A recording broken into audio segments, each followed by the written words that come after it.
Dominant Protector. Credit to the author. 161 hanggang 70. Ang mga pangalan po na nandito ay galing sa mga name generator. Kaya kung meron man pagkakatulad sa mga pangalan ng totoong tao o lugar, ito ay tunay na hindi sinasadya. Ang dahilan para sa katiyakan ni Terence ay talagang simple. Hindi mahalaga kung duwag man o hindi ang magandang batang lalaki, o kung ayaw niyang tumawid sa landas ng napakagandang customer na ito, at the end of the day, empleyado siya sa establishment. Ang katangi-tanging lalaki, gaano man kalaki ang kapangyarihan o awtoridad na mayroon siya, ay hindi hahayaang patalsikan ang magandang batang lalaki mula sa mesa, nang hindi man lang, kahit anong tip bilang kabayaran para sa simpleng kapakanan na hindi siya mapahiya. Ngunit ang magandang batang lalaki ay umalis pagkatapos ng isang tingin sa lalaki, umalis nang walang kahit isang salita. Ito ay nangangahulugan lamang na ang katangi-tanging lalaki mismo ay bahagi rin ng establishmento. Nang magawa ang kumpirmasyon na iyon, hindi na nag-abalang makipaglaro si Terence sa napakagandang lalaki. Simpleng bagay lang na bugbugin siya, pero mas gugustuhin niyang hindi gumamit ng marahas na pamamaraan para sa paglutas ng problema, lalo na kapag nasa loob siya ng bar ng kalaban. Totoong kaya niyang sirain ang isang buong grupo ng mga umaatake, lalo na ang isang tao. Ang sitwasyong iyon, gayunpaman, ay maglalantad sa kanyang mga kakayahan para makita ng maraming tao, kahit na ang kanyang ibinunyag ay hindi ang buong lawak ng kanyang kakayahan. Ang pag-unlad na iyon ay tiyak na magbubunga ng mataas na mga kahihinatnan, at ito ang dahilan kung bakit pinigilan ni Terence ang kanyang sarili. Ang mga taong kinakaharap niya ay hindi gumagana sa parehong antas na pinaglalaroan ng mga bata tulad ni Leandro o Rowan, at naramdaman ni Terence na ang mga tao pagkatapos ni Cheryl ay nag-aalala, maging si Pablo mismo. Kung tutuusin, hindi lang isang tao ang kanilang kinakaharap dito, ito ay isang buong organisasyon, at isang makapangyarihan. Ang ipinakita dito ay ang dulo lamang ng isang malaking bato ng yelo. Sa lahat ng iyon sa isip, nagpasya si Terence na ilantad niya ang katangi-tanging lalaki sa simula, at ipapahayag sa taong tumatawag ang kanyang sarili kay Terence upang sila ay direktang makapag-usap. Hindi niya kailangang ibunyag ang kanyang mga kakayahan nang wala sa panahon, at masisiyasat din niya kung sino o ano ang eksaktong kalaban. Lahat ng ipinakita ni Terence sa publiko, hanggang sa puntong ito, ay mabilis lang, kasama na ang putok ng baril sa bangko at ang baril na ninakaw niya sa SUV. Hindi na siya umabot pa sa pagsisiwalat ng kahit ano pa sa kabila noon. Ang pagkakahawak niya sa braso ng napakagandang lalaki ay isa ring kontroladong presyon. Sinisigurado niyang gagamit lamang siya ng kaunting lakas kaysa sa kung ano ang kaya ng lalaki, para mamisdirect ang kanyang interpretasyon sa antas ng kasanayan ni Terence. Hinati ng modernong tao ang martial arts sa 4 na antas, mga klase. Sila ay Ace, Earth, Mystic, at Golden, na ang bawat klase ay nahahati sa mga yugto ng early, middle, at late.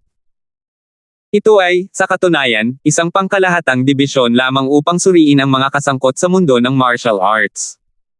Bawat bahay ay sinanay sa iba't ibang variant ng mga sining na ito. Ang dalawang tao sa unang bahagi ng Golden Class, halimbawa, ay maaaring may kaunting pagkakaiba sa kanilang mga kakayahan, kahit na ito ay hindi masyadong makabuluhan. Ito ay impormasyon na natutunan ni Terence mula sa kanyang panahon sa espesyal na ops team. Hindi kailanman ginamit ng kanyang matanda at shifo ang mga klase sa dibisyon.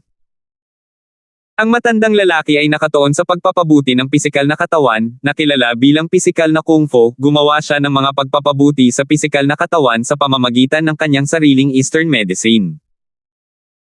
Ang shifo ni Terence, sa kabilang banda, ay nakatuon sa sining ng pagpatay. Mayroong isang tiyak na antas ng pisikal na kung fu na kinakailangan sa simula, ngunit ang focus ay higit sa lahat sa mga sorpresang pag-atake at mabilis na pagsasanay. Ang mga pagsisikap ni Old Linford na pabutihin ang katawan ni Terence ay naglagay ng kanyang kakayahan sa isang lugar sa paligid ng huling bahagi ng Golden Class, bagamat napakahusay niyang matatanggal ang isang master sa Mystic Class kung isasama niya ang kanyang pisikal na kakayahan sa skillset na natutunan niya mula sa kanyang assassin training. Ang mga master sa antas na iyon ay napakabihirang na sa mga setting ng kalunsuran. Kahit man lang sa mga lugar ng digmaan ay nakatagpo si Terence ng isang taong ganoon din, na isang dayuhan. Ang sining ng Dragon Mastery na isinagawa ni Terence, sa kabilang banda, ay katulad ng ilan sa mga espiritual na kung fu ng ilang bahay. Bagamat, ang power up na nakuha ni Terence mula sa unang yugto ng sining na iyon ay mayroon pa ring kitang-kitang epekto, hindi pa ito masyadong kapansin-pansin sa ngayon. Pagkatapos ng lahat, ang kanyang pagsasanay sa sining na iyon ay nagbigay lamang ng mga epekto ng pagpapalakas at pagpapabuti, habang ang Easter na gamot ni Old Linford ay ginulo ang kanyang mga buto at laman, nang hindi talaga nahawakan ang mga organo, samantalang ang Art of Dragon Mastery ay gumawa ng mga pagbabago sa buong katawan sa kabuuan. Mula sa kanyang nakita, ang Art of Dragon Mastery ay nagbigay ng lubos na kalamangan sa pag-alis ng pagod, kasama ang kakayahan na nagpapahintulot kay Terence na magpadala ng enerhiya sa mga taong may sakit. Wala nang iba kundi iyon. Pagkatapos ng lahat, kasing lakas ng sining, siya ay nasa unang yugto pa rin. Ngunit ang pinakakilalang pagbuti sa kanyang katawan, na labis na ikinagulat ni Terence, ay ang kakayahang maramdaman ang daloy ng enerhiya sa loob ng Katanji tanging katawan ng lalaki. Bagay na hindi pa niya nararanasan noon. Nakipaglaban siya noon sa mga Golden Class at maging sa mga Mystic Class Fighters sa mga larangan ng digmaan, ngunit kailangan niyang aktibong labanan ang partikular na kalaban bago siya makapag-assess kung gaano siya kalakas. Hindi niya inaasahan na maramdaman ang hinihigop na enerhiya na dumadaloy sa loob ng isa pang practitioner pagkatapos makumplito ang unang yugto lamang ng Art of Dragon Mastery. Ang Katanji tanging lalaki ay malamang na isang spiritual kung fu practitioner, ngunit hindi alam ni Terence ang partikular na uri ng sining na kanyang ginagawa. Ang daloy ng enerhiya sa loob niya ay mas mahina kaysa sa kanya malamang sa unang bahagi ng Golden Class. Naturally, may mga exception. Kung kunin si Calixto, halimbawa ang lalaki ay isang physical practitioner, na pangunahing nakatuon sa kanyang mga kamay. Ito ay isang bagay na naramdaman ni Terence, ngunit walang anumang daloy ng enerhiya sa loob ng katawan ng practitioner, at si Terence ay walang paraan para sabihin kung anong antas siya. Gayunpaman, ito ay isang posibilidad na ang daloy ng enerhiya sa loob niya ay napakahina kaya ni Terence. Hindi inaasahan ng napakagandang lalaki na si Terence ay mapupunta na sira niya ang kanyang plano. May binalak siyang gawin kay Cheryl, asa rin siya hanggang sa puntong sasalakayin siya ni Terence. Maa-assess niya kung anong antas si Terence noon, parusahan siya ng kaunti kung ang lalaki ay mas mababa sa kanya sa mga tuntunin ng kakayahang panlaban, at hintayin na lumitaw ang kanyang amo. Sa kanyang nakita, si Terence ay hindi mas mahina kaysa sa kanya, marahil ay mas malakas pa. Walang punto sa paggawa ng anumang mga pagtatasa sa puntong iyon, ngunit ang pagtawag sa kanyang amo ay hindi isang bagay na mapagpasyahan ng Katanji tanging tao. Nasa kalagitnaan siya ng pag-aalinlangan ng mag-ring ang phone niya. F*6, ngayon. Ang Katanji tanging lalaki ay nagiging asar sino ang tumatawag sa kanya sa ganitong oras. May braso siya sa mga kamay ni Terence, silang dalawa ay nakalabas na ng kanilang mga espada. Matatapos na siya kung hindi si Terence ang marangal na tipo, inaatake siya nang sagutin niya ang kanyang telepono. Walang katiyakan na mananalo siya laban sa isang kalaban na kapantay ni Terence, at siniguro ng napakagandang lalaki na mag-iingat dahil doon ang isa ay mad ulash at maaaring ito na ang wakas para sa kanya. Kunin mo ito, dapat ang iyong boss kung ito ay nagre-ring ngayon. Nakangiting sabi ni Terence habang binitawan niya ang braso ng lalaki, halatang hindi siya natatakot na subukan niyang gumanti.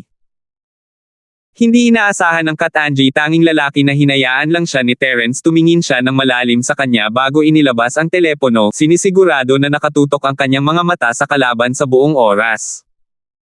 Masasabi niya mula sa kanyang bituka na si Terence ay hindi kasing dangal ng isang tao gaya ng itinakda niya sa kanyang sarili. Sinulyapan niya ang kanyang telepono, si Coldy Bro ang tumatawag. 162. Hello, boss. Siniguro ng magandang lalaki na itago ang pangalang Coldy Bro, hindi niya alam kung gusto ni Coldy Bro na mabunyag ang kanyang pagkakakilanlan. Ibigay ang telepono kay Terence, kakausapin ko siya. Sabi ni Coldy. Oo. Sabi ng lalaki pagkaraan ng ilang sandali. Nilinggan niya si Terence. Aking boss, gusto mo ba siyang makausap? Kinuha ni Terence ang telepono na may ngiti sa labi. Oo naman. Terence, ganoon ba? Hindi inaasahan ni Coldy na magiging ganito kalaki ang banta ni Terence, ngunit nagawa niyang makita ang lahat mula sa mga security camera. Tiyak na mataas ang bilis ni Terence, at dahil sa pagiging maingat ng Katanji tanging lalaki, naunawaan ni Goldie na si Terence ay isang master din. Gayunpaman, hindi siya sigurado sa lawak ng kakayahan ni Terence. Ako si Goldie. Sigurado akong narinig mo na ako. Oo, sa bagong taon. May double kicks, at Sky Monkey din. Sabi ni Terence. Tama, at mga kidlat ng ina. Si Goldie ay nagbabahagi ng isang pangalan na may uri ng paputok sa tingin ko. Hindi nakaimik si Goldie, inisip ba ng lalaking ito na isa siyang F***king for e-work. Iilan lang talaga ang hindi nakakaalam ng pangalan niya sa Starfield. Parang gusto niyang tumawa, nakakatuwa na si Terence ay nasa mood pa ring magbiro pagkatapos marinig ang kanyang pangalan. Ang mga bagong panganak na guya ay hindi natatakot sa mga tigre, tila. Haha, pinahahalagahan ko ang biro, Mr. Linford. Sabi ni Goldie na may mahinang tawa. Pumasok ka, mag-uusap tayo, naniniwala akong interesado ka rin na makilala ako, hindi ba? Hindi ako, sorry. Sabi ni Terence. Maaari kang lumabas kung gusto mo akong makilala, huwag ka nang magtago. Hahaha. Nagsimula na namang tumawa si Goldie. Naiintindihan ko ang iyong mga alalahanin, Mr. Linford, hindi mo na kailangang tanggihan ito. Nag-aalala ka para sa kaligtasan ng Cheryl at ng kanyang kaibigan, tama ba ako? Hindi sumagot si Terence, ngunit ito ay totoo, lalakad siya sa nagninangas na kagubatan para sa Goldie kung siya ay nag-iisa, ngunit ang mga pangyayari ay naging imposible. Hindi niya kayang iwanan ang dalawang babaeng ito para ipagtanggol ang kanilang sarili. Magtiwala ka, Mr. Linford. Ang iyong mga hinala o katiyakan tungkol sa ilang mga bagay ay hindi mahalaga, basta't lumayo iyan sa mesa. Ngunit hayaan mong sabihin ko ito sa iyo, sa ngayon, walang sino man sa Starfield ang kayang tumawid sa akin. Pagmamayabang ni Goldie. Pero, kung may mangyari kay Cheryl sa barko. Natatakot ako na kahit ang taong nasa likod ko ay hindi ako mapoprotektahan. Yung ibang babae na kasama niya, masyadong. Magiging 1 toneladang gulo. Ayokong i-level ng kapatid niya ang barko sa isang hukbo, ngayon ba? Ang karakter ng Goldie na ito ay napakahusay magsalita, at hindi napigilan ni Terence na tanggapin na nagawa niyang malinaw ang mga bagay-bagay. Naturally, alam ni Terence ang tungkol sa pangalang Goldie. Iniugnay din niya ang pangalang iyon sa Goldie Bro, na narinig niyang sinabi ng kalbo pabalik sa SUV, dapat ay iisang tao ang dalawa. Si Goldie ay halos kumukuha ng kredito para sa pagkidnap kanina, at tila hindi siya natatakot, alinman, hindi nag-aalala na ibunyag ang impormasyong iyon kay Terence. Ito ay matibay na katibayan kung gaano kalakas ang taong sumusuporta sa kanya, at nahulaan ni Terence na ang taong iyon ay kailangang nasa parehong antas ng Pablo mismo. Ang mga taong nakaabot sa isang partikular na antas ay gumawa ng mga bagay ng may labis na pag-iingat, nagbago ang lahat sa pagkakaroon o kawalan ng ebidensya. Napunta ang anumang bagay kapag ang mga bagay ay itinatago sa dilim, ngunit ilagay ang mga bagay na iyon sa publiko. Gayunpaman, hindi kayang tanggapin ni Terence ang salita ni Goldie. Sige, kukuha ako ng mag-uuwi kay Miss. Mag-uusap tayo pagkatapos nito. Haha. Hindi ka pa rin naniniwala sa akin, Mr. Linford. Disappointed ako. Sabi ni Goldie, maliwanag na nauunawaan ang kanyang mga alalahanin.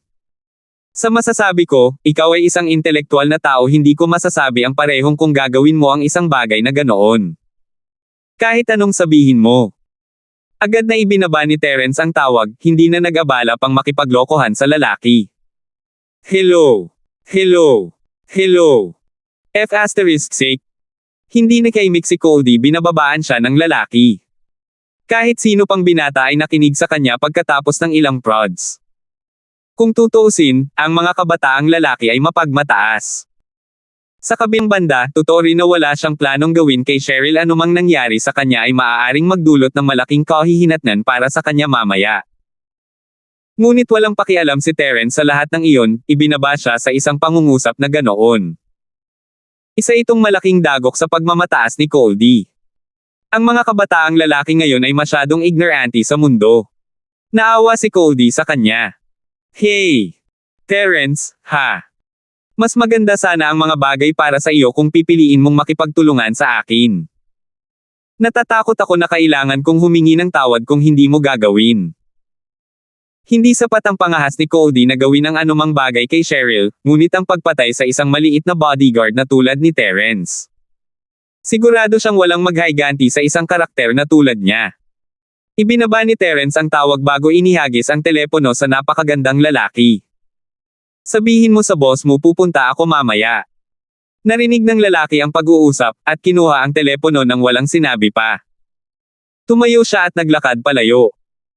Si Cheryl at Yasi, sa kabilang banda, ay alam na sila ay nagloko, at si Cheryl ay hindi man lang nang ahas na tingnan si Terrence sa mukha. Hindi niya alam kung ano ang nangyayari sa kanyang ulo habang nakatingin siya sa mesa na pupuot siya kay Terrence, ngunit hindi. Tatawagan ko si Uncle Fredo, susunduan niya kayong dalawa. Sabi ni Terrence habang inilalabas ang kanyang telepono. Terrence, hindi mo ba pwedeng sabihin kay Uncle Fredo? Makakabawi tayo sa sarili natin, hindi tayo uminom. Sabi ni Cheryl, na konsensya nang marinig dinala ni Terrence si Uncle Fredo. Bahagyang ngumiti si Terrence, hindi na ito isang bagay na kaya niyang pagtakpan para kay Cheryl, at hindi ito isang bagay na kaya niyang itago kay Pablo. Kinailangan niyang kausapin si Pablo tungkol sa pakikipagkita niya kay Cody, at ang kahilingan ni Cheryl ay hindi niya kayang tuparin. I'm sorry Terrence. I was wrong. Please don't call Uncle Fredo. Sabi ni Cheryl habang nakakunot ang kanyang mga labi, ito ang unang beses na ibinaba niya ang kanyang ulo kay Terrence. Lahat ng nangyari ngayon ay kasalanan niya lahat, kung tutuusin. Salamat sa boto mo laughing face, late today but I assure you it wasn't because of Dota. Sa isang side note, gusto kong banggitin na nabasa ko ang lahat ng mga komento, kahit na hindi ako tumugon sa lahat ng mga ito. Kaya patuloy na magkomento. 163. Hindi tanga si Cheryl, sapat na ang pag-uusap ni Terrence sa telepono para maintindihan niya ang sitwasyong iyon. Ang mga taong ito ay dumiretso sa kanya. Miss Charlton, kailangan kong maging responsable para sa iyong kaligtasan. Sabi ni Terrence, ang kanyang mukha ay ganap na solemn na ngayon. Mag-aalala ako kung hindi si Uncle Fredo ang nagpapauwi sa iyo ng ligtas. Pero hindi akalain ni Cheryl na tatanggihan siya ni Terrence ng ganoon kalamang pagkatapos niyang pumunta at humingi ng tawad sa kanya, nakayuko ang ulo at lahat. Pero si Terrence. Nadismaya siya, ngunit naunawaan din na ginagawa ito ni Terrence para sa kanilang kaligtasan. Bahagya niyang inapakan ang kanyang paa habang pinipigilan niyang ibato si Terrence. Siya ay hayagang nagpahayag ng kanyang sama ng loob sa anumang iba pang pagkakataon. Tinanong si Terrence kung ano pa ang gusto niya kahit na matapos itong pumunta at ibinaba ang kanyang ulo para sa kanya. Hindi siya hihingi ng gigolo kung hindi pa manligaw si Terrence sa isang tita noong una. Nang walang nakakaalam, si Jelay ay naging isang tiyahin sa mga mata ni Cheryl. Tinawag ni Terrence si Fredo, at sinabi sa kanya kung nasaan sila bago ibinaba ang tawag. Bahagyang inilabas ni Yasi ang kanyang dila. Shield bro, sa totoo lang kami ni Cheryl ang unang beses sa isang bar. Well, may mali sa bar na ito. Pumunta ka sa isa pa sa susunod. Tumango si Terrence, walang pakialam sa interes ni na Cheryl at Yasi sa mga bar.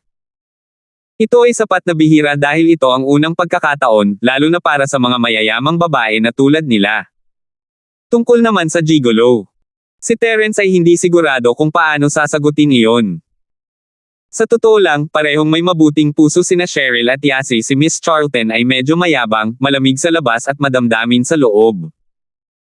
Ang Little Miss Colton, sa kabilang banda, ay isang ganap na manggugulo, ngunit napakamadali rin.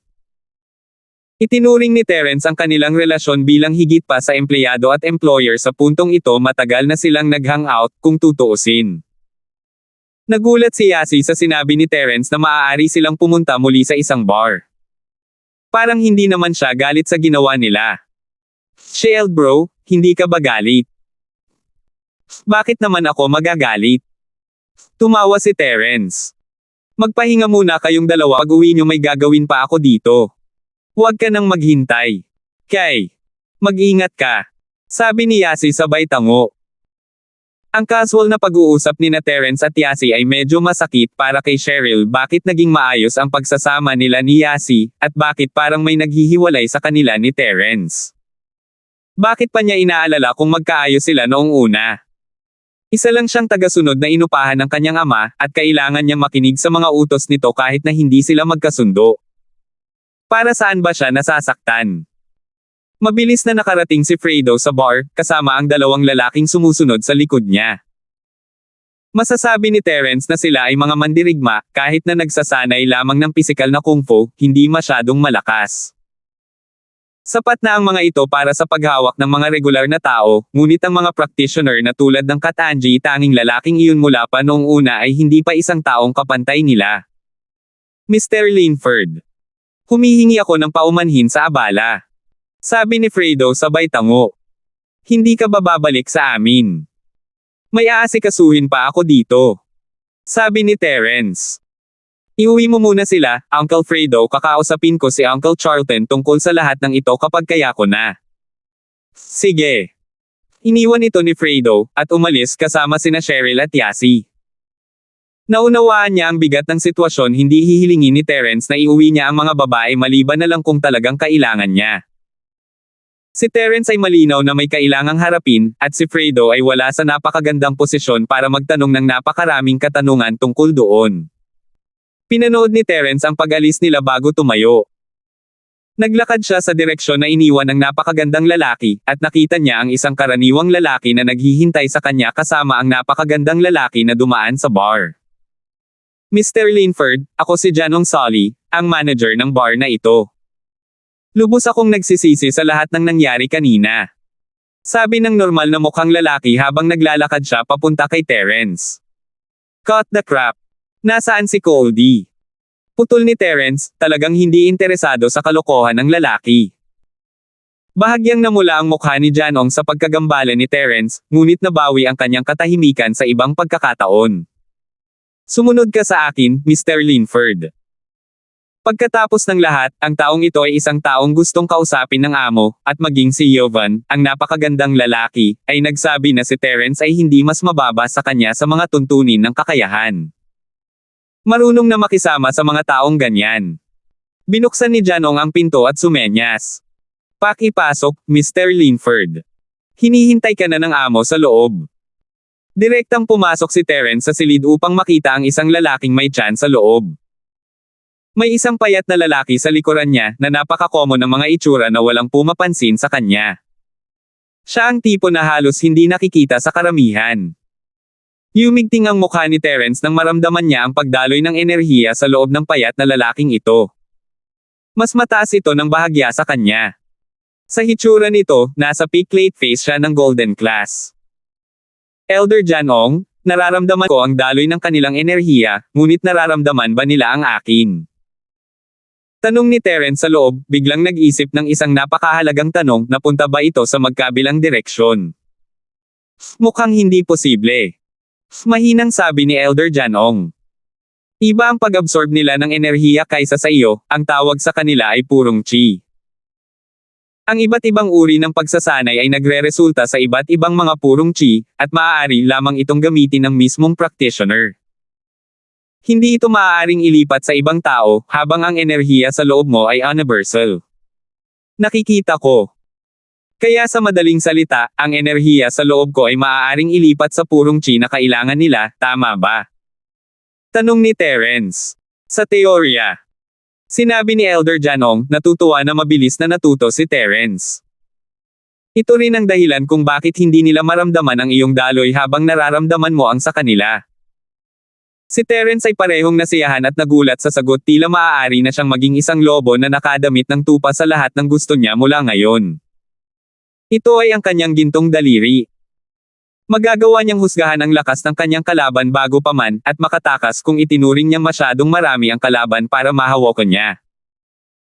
Ang ginintoang daliri sa mga nobelang Avalon iyan ay karaniwang nangangahulugang isang cheat para sa MC, o isang bagay na mayroon ka na nagbibigay ng malaking kalamangan. Isang bagay na ganoon.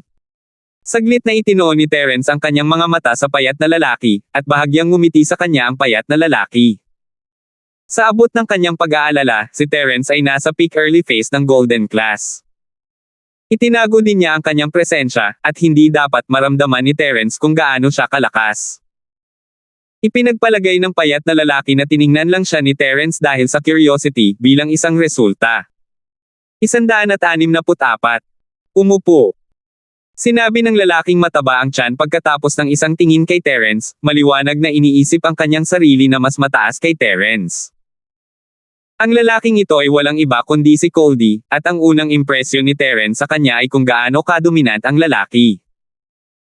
Siya ay may isang hangin ng pagmamataas at pagtitiwala tungkol sa kanya, isang aura ng higit na kahusayan. Ito ay isang imahe na napaka-epektibo sa masa. Ito ay kilala bilang ang Conqueror's Aura, at ang sinumang may mahinang aura ay malamang na magiging maingat kapag nakatayo sa harap ng isang lalaking tulad ni Coldy. Ngunit nakita ni Terence ang kanyang bahagi sa aura ng mananakop, at wala pang masyadong nabubuhay. Ang mga masasamang nilalang sa kanya ay karaniwang nasa kabilang buhay na ngayon. Nagpasya si Terence na huwag pansinin si Coldy habang naglalakad siya sa opisina. Binaling niya ang ulo sa lalaking payat. Ito ba dapat ang sekretarya mo? Parang may sexual connotation ang salitang ginagamit niya para sa secretary.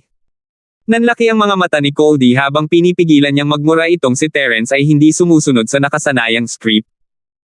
Ano ang ginagawa niya? Tumalbog sa buong lugar. Ganun din siya sa tawag. Si Coldy ay orihinal na nagplano na hikayatin at pilitin si Terence na tulungan sila pagkatapos niyang maupo ang sarili. Kung maaari, hindi niya ito gagawin. Ngunit hindi man lang iyon pinansin ni Terence, sa halip ay naglabas ng katawa-tawang tanong para mainas siya. May mali ba sa mata niya? Nag-clear throat siya. Nakikita kong wala kang masyadong magandang mata, Mr. Linford. Siya ang aking sekretarya, isang lalaking sekretarya.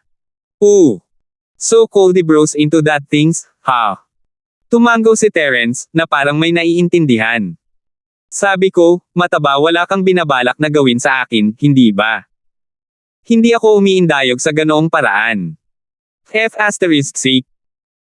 Hindi na nakayanan ni Coldy. Iniisip pa nga niya na naiintindihan ng mabuti ni Terence ang kanyang sitwasyon, nagdagdag ng bro sa kanyang pangalan at lahat ng bagay.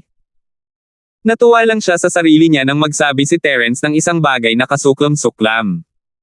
Sa bagay na iyon, Terence na tinatawag siyang mataba ay tumawid sa huling linya, at isang sumpa ang lumabas sa kanyang mga labi. Nagbibiro ako, haha. Huwag kang magagalit. Nakangiti si Terence habang nakaupo sa sofa ni Coldy, pinutol ang kalokohan. Pagkatapos ng lahat, ang kanyang mga naunang salita ay nagsilbi sa layunin ng asar sa kanya, at subukan kung nasaan ang kanyang bottom line. Ang talakayan ay magiging mas kapaki-pakinabang para kay Terence kung si Coldy ay wala sa kanyang pinakamabuting kalagayan sa pag-iisip, at mas madali para sa Coldy na ilantad ang kanyang mga intensyon ng hindi sinasadya. Kumunat ang noo ni Coldy. Mr. Linford, sabihin na lang natin sa isa't isa ang ating isipan, ngayong nasa punto na tayo.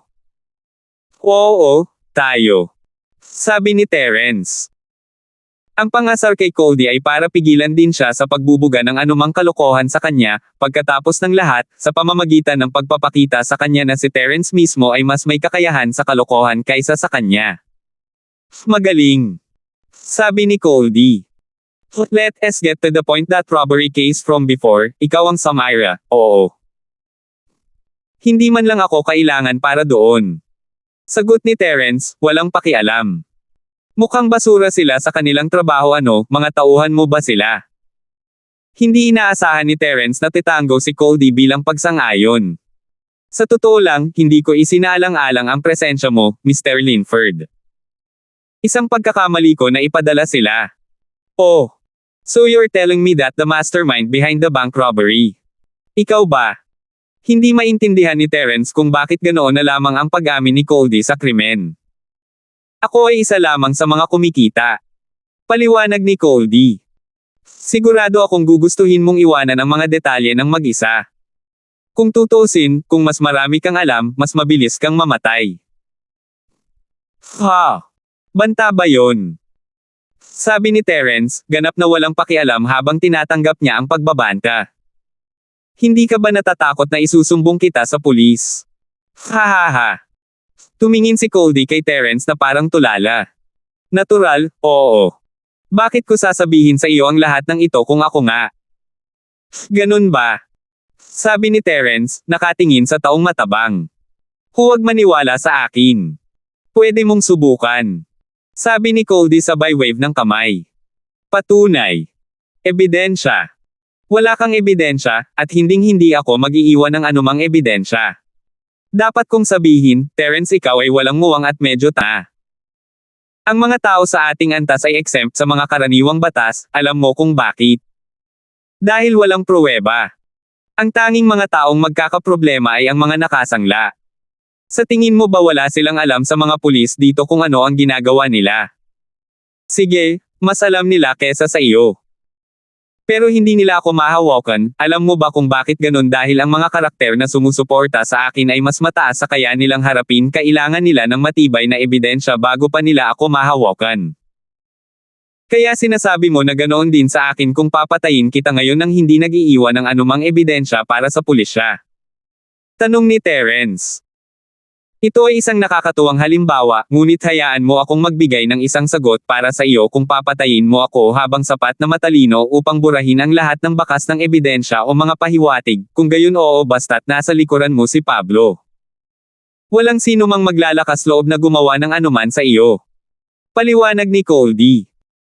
Ganito ito gumagana dito sa matataas na uri, ito ang panuntunang ipinaglalaban nating lahat, at walang sino man ang aktibong makakagambala sa panuntunang iyon. Naiintindihan ko. Tumango si Terence habang nagmumura sa loob. F***, kamusta ang ngiti mo nang napakasaya? Kaya kitang patayin na kasing dali ng paghila ng manika. Gayunpaman, walang gagawin si Terence sa lalaki may makapangyarihang tao na umaalalay sa kanya, pagkatapos ng lahat, at may masasamang kahihinatnan. Isinasaalang-alang ni Terence ang mas malaking larawan hindi pa siya makakagawa ng anumang bagay na walang ingat hanggang sa maglunsad si Pablo ng isang malawakang digmaan sa kanila. Hindi masyadong malaking pakikitungo na parusahan ang isang mahalagang karakter sa kabilang panig ng digmaan, binugbog siya ng kaunti. Ang pagpatay sa kanya, gayunpaman, ay masyadong napaaga. Natutuwa akong naiintindihan mo ang konsepto. Titigil na ako sa kalokohan. Nagpatuloy si Coldy. Sinasabi nila na ang mga mahihirap na panahon ay namumuo ng marurunong na tao, sigurado ako na iyon ang posisyon mo, Mr. Linford. Hindi mahirap na papatayin ka, makatitiyak ka. Bagamat may halaga ka para sa proteksyon ni Pablo na buhay, hindi rin masasabi kapag namatay ka. Hanggang saan sa tingin mo si Pablo ay pupunta para sa isang patay na bodyguard niya, o kahit na ang kanyang anak na babae ay malamang na nahanap mo ang iyong sarili na patay na bodyguard niya, o kahit na ang kanyang anak na babae ay natagpuan na niya mismo ang iyong anak na babae? Cheryl. Napakurap-kurap si Terence sa dere ni Coldy sa kanya ano ang pinagsasabi niya. Napaka-perwisyo ba ng kanyang pag-iisip kaya inakala na lang niya na si Terence ay may maruming relasyon kay Cheryl. Mukha ba siyang ganoong klaseng tao?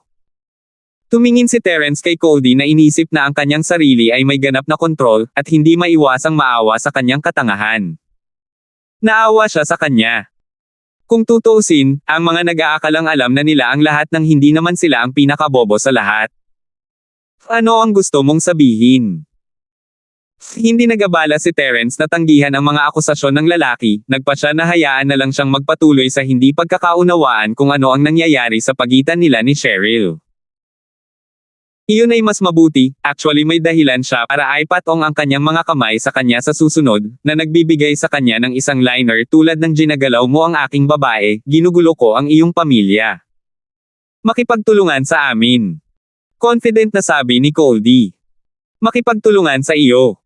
Medyo nagulat si Terence ano ang sinasabi ng lalaking ito. Iboto mo ako. Confident na sabi ni Marcy. Bagong paglalarawan ng Patreon. Di paki-check kung na-turn off sa'yo yung luma. 165. Ako ay isang kinatawan, isang tagapagsalita ang nagtulak sa entablado. Medyo mayabang na sabi ni Coldy. Sigurado akong maganda ang ideya mo sa posisyon at pangalan ko sa Starfield. Dapat mong malaman kung gaano kalakas ang hawak ng amo ko. Marunong din akong magyabang. Sabi ni Terence. Maniniwala ka ba sa akin kung sasabihin ko sa iyo na ang aking Shifu ay isang world-class na hari ng mga assassin? Si Goldie, natural, ay hindi naniwala kay Terence, sa halip ay iniikot ang mga mata sa kanya. Sige, huwag na natin pag-usapan yan. Pag-usapan natin. Para saan ba talaga kayo ni Cheryl? Pera di ba? Well, as for the other stuff. Hey, napakagandang babae ni Cheryl, totoo, pero siya lang yun babae. Hindi sila ka-level ng mga babae, who knows all about pleasing men. Kahit sinong babae gusto mong magkaroon ng pera, di ba? Ha! Hinintay ni Terence si Goldie na magpatuloy. Pag-usapan natin ang pagtutulungang ito. Nagpatuloy si Goldie. Nakita mo, hindi nagkukulang ng pera ang aming amo. Makipagtulungan sa amin, at magkakaroon ka ng higit pa riyan mga babae, kapangyarihan. Lahat, basta tapos na ang trabaho. Makukuha mo ang lahat. Katulad ko. Sa tingin mo bagay ka talaga, di ba?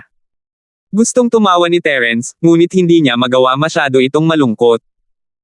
Anong klaseng lalaki ang nagmamalaki sa pagiging sangla ng iba? Si Terence ay walang interes at oras na abalahin ang pag-atake ng pride ng ganoon. Cooperation how? You want me to go to your side? Or do you want me to play undercover for you? Tanong ni Terence. Parehong trabaho, basta't payag ka. Sagot ni Goldie. Ang iyong mga kasanayan. Nabalitaan ko na hindi sila mas mababa kaysa kay Jovan. Sino si Jovan? Hindi alam ni Terence ang pangalan ng napakagandang lalaki. Yung lalaking pinigilan mo ang braso kanina. Paliwanag ni Goldie. Ah, siguro. Sagot ni Justin, umiwas sa tanong. Isa ka talaga sa Starfield na may ganoong kakayahan. Tulungan mo ako at sigurado akong magbabayad ng mataas na halaga ang boss ko para sa iyong mga serbisyo. Sabi ni Goldie.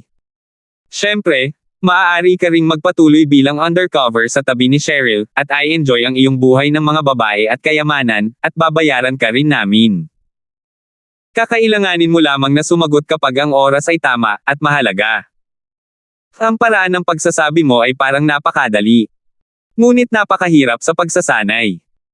Sabi ni Terence, direktang tinanggihan ito.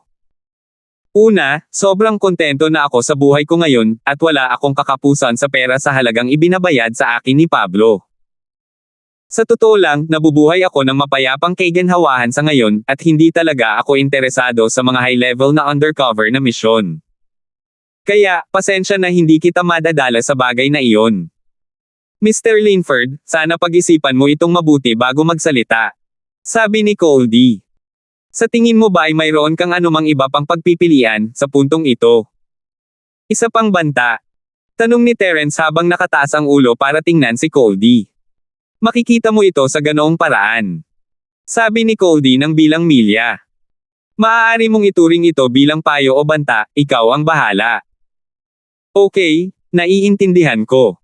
Sabi ni Terence, tumayo. May iba pa ba? Pupunta ako kung tapos na tayo dito, kailangan ko nang makauwi para matulog.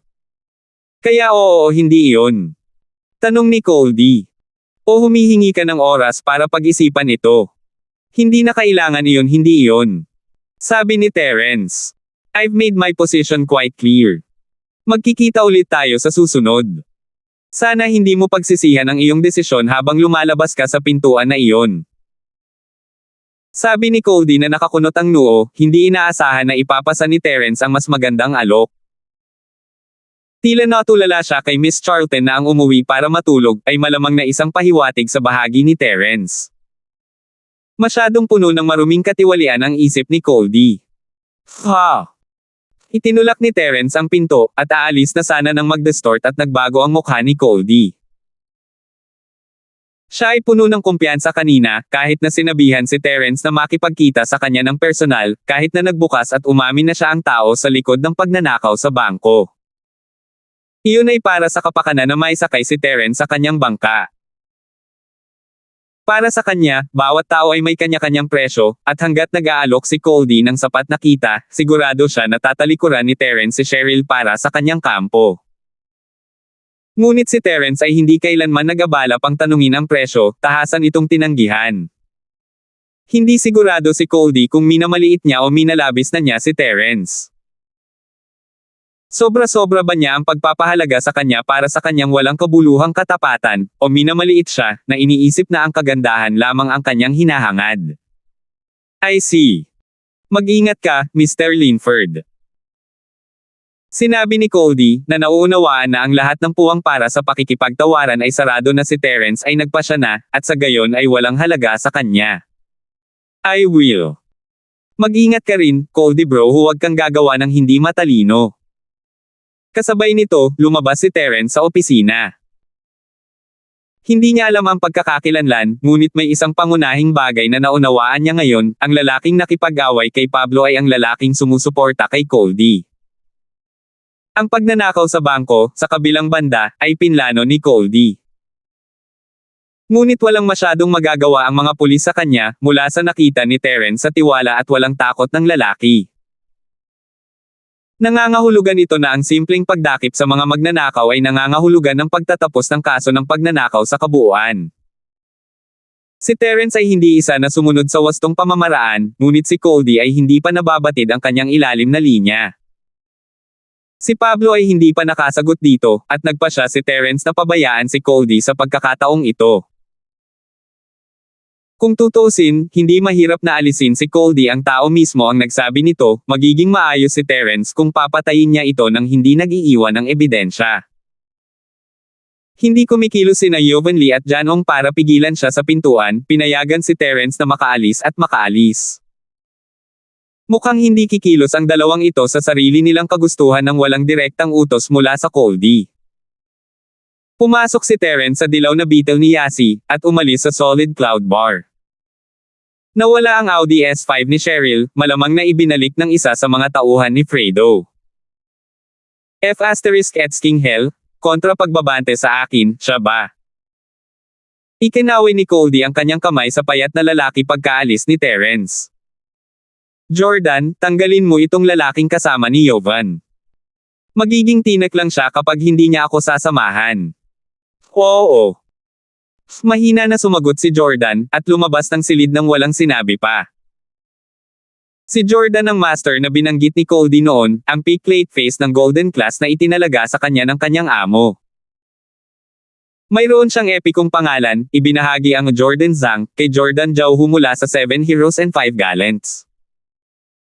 Si Jordan ay nanatiling tahimik tungkol dito, ngunit naisip niya na siya ay higit pa sa sapat upang hawakan si Terence ng mag-isa. Siya ay nasa ilalim ng direktang utos mula sa Cody, gayunpaman, at wala siyang intensyon na suwayan siya. Si Yovan ang kumilos bilang driver habang siya ay nagpapatuloy kasama si Jordan. Wala siyang magagawa tungkol doon, dahil ang lalaki ay mas malakas kaysa sa kanya, kung tutuusin. Direkta nilang sinundan ang Beetle ni Terence habang pauwi si Terence. 166. Si Terence, natural, ay hindi umaasa na hahayaan lang siya ni Cody ang jade sa kanyang leeg ay nagsimulang sumenya sa kanya pagkatapos niyang magmaneho palabas. Bahagyang ngumiti si Terence gaya ng inaasahan, isang itim na SUV ang nagsimulang sumunod sa kanya ilang sandali pa. Kakapasok pa lamang nito sa kanyang larangan ng paningin, medyo may kalayuan din ngunit si Terence ay nakatanggap na ng babala mula sa jade noon pa man, at lubos na nakatitiyak na ang sasakyan ay pag-alit. Bagamat hindi imposible para sa kanya na matukoy ang katangian ng tagasunod, kailangan pa rin niyang gumugol ng ilang oras para doon. Ang gintong daliri niyang ito, gayunpaman, ang nagligtas sa kanya sa mahalagang oras na iyon. Ito ay hindi masyadong kapakipakinabang sa mga lungsod, ngunit isang segundo lamang na mas maaga o huli sa pagdetect ng kaaway sa isang war zone ay gumawa ng lahat ng pagkakaiba sa pagitan ng buhay at kamatayan. Nang makumpirma na talagang sumusunod sa kanya ang SUV, nagpasya si Terence na magpalit ng ruta. Hindi siya masyadong pamilyar sa layout ng lungsod, ngunit nagsimula siyang magmaneho palayo sa direksyon ng Villa. Dati na siya sa rutang ito, nasa unahan lang ang mga slum na tinitirhan ni Josephine, at may kagubatan sa lampas ng mga slum at sa labas ng lungsod. Nadaanan niya ang lugar sa tren na kanyang pupuntahan sa unang araw, at ang Malocos yung madalas na pinagdaanan ni Terence ay may mas malakas na impresyon sa kanya. Jordan bro, nag-iba ang ruta ng batang iyon. Sa tingin mo nakita niya tayo? Tanong ni Jovan. So paano kung ginawa niya? Sabi ni Jordan, maliwanag na hindi masyadong iniisip ang sitwasyon. Hindi mahalaga kung nakita niya tayo o hindi. Kailangan niyang mamatay, at ang pagpatay sa kanya ay isang piraso ng cake. Napagmasdan ni Jordan si Terence mula sa mga anino kanina, at naramdaman niya na siya ay masyadong mahina kaysa sa kanya. Hindi niya maiwasang makita ang mga utos ni Goldie na sayang ang mga tauhan at kakayahan. Mula sa kanyang nakita, kahit si Jovan ay sapat na upang palayasin si Terence, pabayaan siya. Hindi ba malinaw na nagdududa si Goldie sa kanyang kakayahan? O sa halip ay masobrahan niya ang pagpapahalaga kay Terence? Nairita at naasar si Jordan hanggang sa puntong hindi na siya interesadong labanan si Terence. Naniwala siya na siya ay nasa isang kalibre na mas mataas kaysa kay Terence, at nagpa siya na hayaan niya si Jovan na pangasiwaan ang trabaho, kung maaari. Ito ay sadyang hindi katumbas ng kanyang oras. Hindi nakita ni Jovan ang mga salita ni Jordan bilang pagmamayabang, o anumang uri. Kung tutuusin, ang lakas ni Jordan ay naroon para makita ng lahat. Ang lalaki ay nauna sa kanya ng 2 yugto sa Golden Class, at nangangahulugan iyon ng isang mundo ng pagkakaiba, kahit na sila ay nasa parehong kategorya. Kung gayon, dapat ba nating iulat ito kay Goldie Bro? Tanong ni Jovan. Si Goldie Bro mismo ay hindi alam kung fu, ngunit siya ay isang tao na nakitaan ng halaga ng amo. Dahil dito, kapwa sina Jovan at Jordan ay kinakailangang sumunod sa kanya. Ngunit si Jordan ay nasa isang antas na napakataas na si Goldie ay hindi na masyadong kilala sa kanya. Siya ay sumunod sa lahat ng kanyang mga utos, ngunit ang panghahamak sa kanya ay naroon. Hindi na kailangan. Sinabi lang sa amin ni Goldie Bro na patayin siya. Wala siyang sinabi tungkol sa paraan o lokasyon. Sabi ni Jordan. Sige, susundan natin siya. Tumango si Jovan. Pinapabilis ni Terence ang sasakyan nang dumaan siya sa mga slums at palabas ng lungsod. Nakitang ang dilaw na Beetle ay medyo masarap i-drive kahit papaano. Ito ay mas mahusay kaysa sa SUV sa mga tuntunin ng bilis. F***, medyo mabilis ang Beetle na iyon. Hindi dapat sumakay sa mapahamak na SUV na ito. Nagreklamo si Jovan, hindi inaasahan na lilipat ng ruta si Terence patungo sa labas. Pagkatapos ng lahat, ang bilis ay hindi magkakaroon ng labis na pagkakaiba sa lungsod. Sinusubukan ba niya na palayasin tayo? Sumimangot si Jordan. Ewan ko, pero dehado tayo sa terrain na ito. Hindi magiging madali ang paghabol sa kanya. Sabi ni Jovan. Hanem. Magsasalita pa sana si Jordan nang makita niyang nakaparada ang Beetle sa gilid ng kalsada. Naglalakad si Terence patungo sa kanila sa gitna mismo ng kanilang landas. Kalokohan ba ang ginagawa niya? Ha, sinasabi niya sa atin na nakita niya tayo. Baka gusto niya tayong makausap. Hulaan ni Jovan. F***. Tumango si Jordan, iniisip na iyon lang ang paliwanag. Anong uri ng tanga ang magpapahinto ng sasakyan sa gitna ng kalsada ng ganoon? Kaya ihihinto ba natin ang sasakyan at kausapin siya, Jordan Bro? Tanong ni Jovan. Ihinto mo ang sasakyan. Itigil mo ang aking puwet. Malamig na tawa ang sinabi ni Jordan. Gustong mamatay ng bata, bakit natin ipagkakait sa kanya iyon? Jordan Bro. Sinasabi mo bang? Tanong ni Jovan, natigilan at hindi sigurado. Pinaghahampas namin siya. Jordan M., isang mapanuksong ngiti ang nabuo sa kanyang mga labi. Peak early phase, Golden Class Master namatay sa isang aksidente sa sasakyan. Hahaha, anong trahedya? Oh. Hey! Hey! Ngumisi si Jovan, naiintindihan ang intensyon ni Jordan. Napakasamang ideya.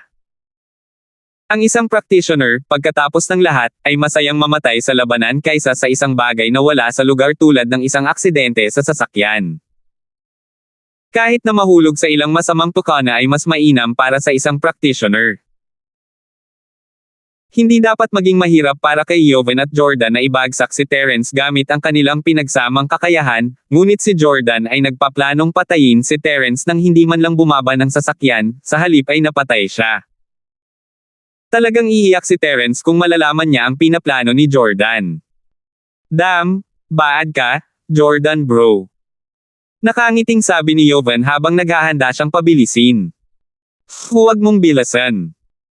Huminto si Jordan kasabay ng pagkaway ng kanyang kamay. Paano natin siya i-ram kung hindi tayo magpapabilis? Tumigil si Jovan. Kailangan mong kumilos na parang bumabagal ka, at pagkatapos ay biglang bumilis ng 20 metro ang layo mula sa kanya. Remin mo siya kapag hindi siya handa. Paliwanag ni Jordan. Huwag mong maliitin siya ngayon, siya ay isang maagang yugto ng gininto ang klase pa rin, isang master. Tanungin kita, gaano ka katiyak na makaiwas sa isang kotseng humahampas sa iyo mula sa distansyang ito? Hindi bababa sa 80% kung alam ko kung ano ang gagawin ng kotse. Malalim na tumango si Jovan. Magiging medyo mahirap kung hindi ko gagawin. Mas maingat ka kaysa sa akin, Jordan bro. Eksakto, kailangan mo siyang linlangan kung gusto mo siyang patayin ng ganito. Sabi ni Jordan. Ha! Nakakatawa, isang golden class, patay sa isang car crash. Man! Oo, nakakatuwa talaga, di ba? Sabi ni Jovan. Ang mga pulis ay hindi maghahinala sa sinuman sa anumang bagay, masyadong. Iisipin nila na ito ay isang aksidente. Nagsimulang bumagal ang SUV habang papalapit ito kay Terence, kumikislap ang signal lights nito na parang hihinto ang sasakyan. Isang malabong ngiti ang nabuo sa labi ni Terence habang tahimik na pinagmamasdan ang paparating na sasakyan. Binalaan niya si Coldy, ngunit hindi nakinig ang lalaki. Siya lang ang dapat sisihin sa napakagandang regalo na ipapadala niya sa kanya. Ang iyong suporta ay dapat pahalagahan. Ang iyong suporta ay dapat pahalagahan. Medyo boring pero tinatimad ako ngayon kaya. 167. Ang paggawa ng mga bagay nang hindi nag-iiwan ng ebidensya, pagkatapos ng lahat, ay hindi isang bagay na lampas sa kakayahan ni Terence. Si Coldy ay malamang na umiiyak sa pagsisisi sa kanyang pagkawala sa lalong madaling panahon. Dalawang malungkot, malas na Golden Class Masters, patay ng ganoon. Biglang bumilis ang SUV noong 20 metro ang layo, at nakita pa ni Terence sina Jovan at Wang Long na may mga pervert na ngiti sa kanilang mga mukha, halatang sobrang excited sa gagawin nila sa kanya. Para kay Terence, gayunpaman, ang mga ngiti ay isang pansamantalang kaligayahang pinagsaluhan ng dalawa, isang kaligayahan na magwawakas sa lalong madaling panahon. Ha! Nagsimula ring ngumiti si Terence, kahit na mas maitim kaysa sa mukha ng dalawang master. Anong tinatawanan ng bata? Tanong ni Jovan, nalilito habang hindi niya namamalaya na idiniin ang gas pedal, sa kabila ng pagpindot nito sa limitasyon nito. Who knows? Saktan mo lang siya. Sabi ni Jordan, medyo hindi komportable sa pagngiti ni Terence sa kanila. Si Terence, sa kabilang banda, ay kumilos na parang hindi bumibilis ang dalawa, nakatayo sa gitna ng kalsada tulad ng gagawin ng isang matapang na mandirigma na naghihintay ng marangal na kamatayan. Hey! Lalong lumawak ang ngiti ni Jovan, saglit lang ang layo nila sa pagtilamsik ni Terence. Marahas na inikot ni Terence ang kanyang tagiliran sa kanyang kanan, tumabi sa kinaroroonan ng driver seat ni Jovan bago sinipa ang kaliwang gulong. Ang gulong ay agad na sumabog sa isang putok, at ang kotse ay nawala ng balanse habang ito ay lumiko pa kanan, lumiliko sa paligid ng katawan ni Terence bago bumagsak sa bakod at bumagsak sa burol. Ang SUV ay umikot sa ere ng ilang beses bago tumama sa ilalim, at isang orange na pagsabog ang kumislap. Tumingin si Terence sa burol. Naghintay siya ng ilang sandali para lumitaw ang mga tao sa loob, lumingon lamang siya para umalis nang masunog ang kotse hanggang sa mga basura. Natural, itinulak niya ang piraso ng talim na bumubulusok sa harap ng kanyang sapatos bago naglakad palayo. Malaki ang lakas niya sa likod ng kanyang mga sipa, ngunit kahit siya ay walang garantiya na agad na sisabog ang gulong. Ang paggamit ng isang panlabas na armas ay ang pinakamahusay na paraan ng pagkilos. Ang mga sapatos ni Terence ay palaging nilagyan ng mga nakatagong talim, isang bagay na ginawa niya sa isang kapritsyo pagkatapos manood ng Detective Conan anime kanina. Ito ay hindi masyadong kapaki-pakinabang, ngunit mayroon itong mga gamit sa ilalim ng ilang mga pangyayari. Ang kanyang pagbubutas sa gulong, halimbawa, ay nangangailangan lamang ng kanya upang mapanatili ang balanse para sa gulong upang masira ng maayos at matagumpay. Natural, si Terence lang ang magtatangka ng mga stunt na kasing delikado niyan kahit sinong regular na tao ay malamang na masira ang kanilang binti kung hindi sapat ang kanilang balanse. Dalawang Golden Class Masters, isa sa early phase at isa sa late phase. Sila ay master sa mga master sa Starfield, ang pinakamataas na tugatog. Talagang napakalungkot para sa kanila na mamatay ng ganoon. Napabuntong hininga si Terence habang tinitingnan ang nasusunog na labi ng SUV, umiling-iling. Iniisip niya kung anong emosyon ang mararamdaman ni Cody kapag nalaman niyang namatay ang kanyang mga amo sa isang car crash na ganoon. Ang pinakaiirite sa kanya ay malamang ay ang kanyang kawalan ng kakayahan na patunayan ang pagkakasangkot ni Terence. Ito siguro ang pinag-uusapan ni Cody noong pinag-uusapan niya ang mga away sa pagitan ng mga miyembro ng mataas na lipunan. Hindi niya mapapatunayan na si Terence iyon ng walang tamang ebidensya. Bagaman, gagawin ni Terence ang kanyang sarili na hindi makakalimutan hanggat maaari. Sakaling hanapin siya ni Cody, ibibigay niya sa kanya ang ideya na ang dalawang dudes ay namatay mula sa nabutas na gulong dahil sa malas. Iyon ay medyo mahihirapan siya. Sumakay si Terence sa Yas Ice Beetle at nagsimulang maglakad patungo sa villa. Ito ay hindi isang napakahusay na pinapanatili na kalsada, at walang anumang ilaw na nag-iilaw sa lugar na nagresulta sa kakulangan ng mga sasakyan sa kalsada. Si Terence ay hindi pa nakakita ng kahit isa sa buong oras na nagmamaneho siya, at hindi siya dapat mag-alala tungkol sa sinumang saksi. Nakita niya ang lahat ng ilaw ng villa sa pagbalik niya. Ipinarode niya ang kotse sa garahe ni Cheryl sa halip na kay Yasi, sa pag-aakalang hindi ito tututol kay Yasi. Nangangailangan siya ng kotse para magmaneho papasok pansamantala. Bumukas ang pinto ng villa, siguradong may nakarinig sa kanyang pagparada ng sasakyan. Hindi si Cheryl o Yasi, kundi si Fredo. "Maligayang pagbabalik, Mr. Linford," sabi ni Fredo sabay tango. "Tito Fu, nandito pa rin." Hindi sigurado si Terence kung bakit hindi pa umaalis si Fredo sa villa. Kailangang halos isang oras ang ginamit niya para sa dalawang Golden Class Masters. Aalis na sana si Fredo pagkatapos maiuwi ang mga babae, sa ilalim ng normal na mga pangyayari. Nandito rin si Mr. Charlton. "Please, pasok ka," sabi ni Fredo. "Oh, nandito si Uncle Charlton," sabi ni Terence. Hindi inaasahan na nasa villa si Pablo ngayong gabi. Sinundan niya si Fredo papasok ng bahay, at nakita niya sina Cheryl at Yasi na nakaupo sa sofa na nakayuko na parang dalawang mabubuting babae. Tila tinuturuan sila ni Pablo na may tame time na mukha, tanging isang ngiti lang ang ginawa ni Terence nang mapansin niya ito. "Justin, nandito ka. Umupo ka, umupo ka." Sumulyap si Cheryl kay Terence na nagtatampo. Tama si Yasi, masyadong maganda ang pakikitungo ng kanyang ama kay Terence kaya medyo mukhang walang katotohanan. Nagbigay ng malaking ngiti kay Terence at kay Cheryl ng galit na mukha kasama ang lecture pagkatapos na makita sila. "Anong meron doon?" Talagang akalain niya na si Terence ay anak ni Pablo kung hindi niya lubos na kilala ang kanyang ama. Hindi sana siya umiinom kung hindi pa siya nilagay ni Terence sa masamang mood noong una. At hindi man lang siya uminom. Ang saloobin ng kanyang ama kay Terence ay 180 mula sa pagtrato niya kay Cheryl, at si Cheryl ay hindi sigurado kung ano ang iniisip ng kanyang ama. Isang malaking playboy ang lalaki. Iniisip niya kung ganoon pa rin ba ang pakikitungo ng kanyang ama kay Terence kapag nalaman niya ang tungkol sa pakikipagrelasyon niya sa babaeng bar na iyon at sa kagandahang iyon sa paaralan. Ito ay natural, isang pag-iisip lamang. Wala siya sa posisyon na magsabi ng mga bagay na tulad nito, at ito ay magiging masyadong nakakahiya para sa kanya sa unang lugar.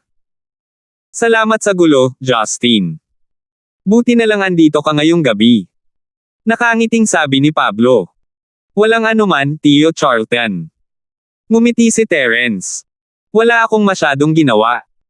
Ang dalawang ito ay hindi masyadong mabuting babae. Hindi ko rin nabibigyan ng tamang pagpapalaki ang anak ni Elder Colton pagkatapos niyang ipagkatiwala siya sa akin," sabi ni Pablo.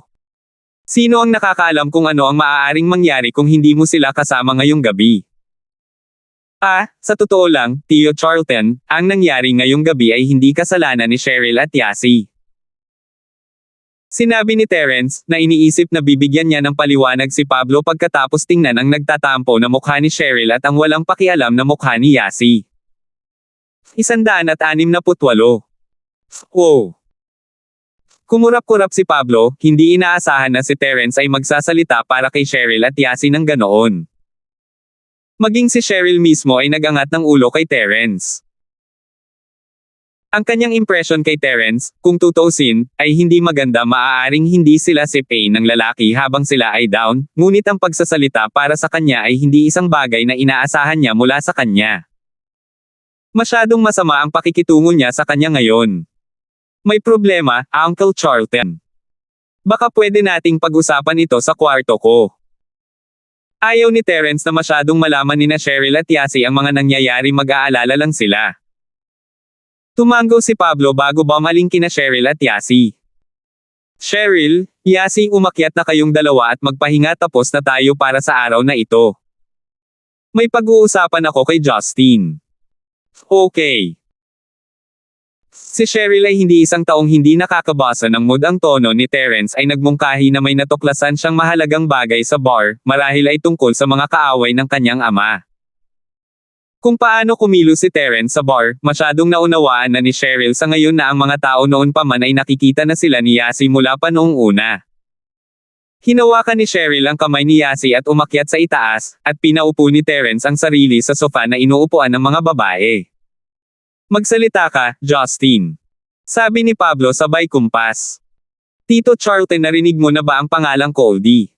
Direktang sinabi ni Terence, hindi na niya kailangang itago ang anuman sa lalaking ito. Goldie.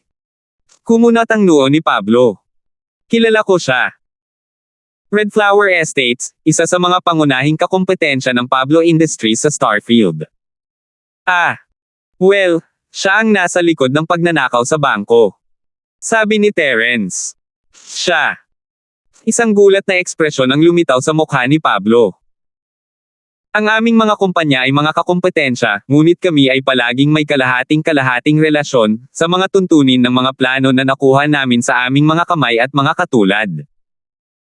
Ano ang kailangan niya makuha mula sa kidnapping? According to him, there's someone supporting him from the shadows. Isa lang siya sa mga kumikita, at malamang mas marami ang nakikipagtulungan sa kanya. Paliwanag ni Terence. Narinig na ni Pablo ang taong nasa likod ni Goldie, ngunit walang malinaw na ideya kung sino ang taong iyon. Isang lalaking bagong labas sa bilangguan, sumikat at makapangyarihan sa loob lang ng mahigit 10 taon, nagtatayo ng Red Flower Estates mula sa wala kahit na maraming bar, hotel, at iba pang entertainment outlet sa ilalim niya. Hindi ito resulta ng matinding pagsisikap at kalooban lamang. Mas magiging makabuluhan kung sila ay nasa dekada 80 na sumakay sa tsunami sa edad na iyon, hindi ito lubos na makukuha para sa tagumpay ng ganoong kalibre. Hindi ito magiging posible kung hindi, dahil sinimulan lamang ng lalaki ang kanyang negosyo sa real estate noong taon ng 2000, mga taon pagkatapos niyang palayain mula sa bilangguan. Hindi ito magagawa ng walang malakas na suporta. Paano mo nalaman ang lahat ng ito? Tanong ni Pablo, malalim ang iniisip at medyo nabigla sa impormasyon ni Terence. Noong una ay inisip niya ang pagkidnap bilang isang bagay na ginawa ng isa sa kanyang mga stockholder, at nakapagtatag na ng mga sospek. Mula sa sinabi ni Terence, may higit pa sa larawan kaysa sa mga stockholder. Si Goldie mismo ang nagsabi sa akin. Sabi ni Terence.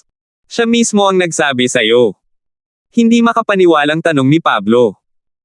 Gusto niya akong mapalapit sa kanya, kahit na makita ko kung papayag akong maglaro ng undercover sa tabi ni Cheryl para sa kanya. Sabi ni Terence. Tumango si Pablo, hindi nagabala na magtanong kung tinanggap ni Terence ang alok o hindi. Malinaw naman sa araw na hindi niya ginawa kung sinasabi man lang niya ito sa kanya. Hindi ko inaasahan na mapapansin niya ang mga industriya ng Pablo. Huminga ng malalim si Pablo. I'd only seen it as a conflict from within the company, and I had not done anything to drastic to the company in consideration of my father's reputation. Hindi ko akalain na ang mga tagalabas na dinala ng mga insider na ito ay magpapakomplikado sa isyu sa ganitong antas. Ramdam ni Terence ang kawalan ng kakayahan at kalungkutan sa tono ni Pablo habang nagsasalita siya. Naunawaan niya kung ano ang naramdaman niya. Sinabi ng lalaki noon, ang karamihan sa mga stockholder ay may mga inapo ng mga taong nagtrabaho kasama si Old Charlton noong araw. Anong kailangan mong gawin ko?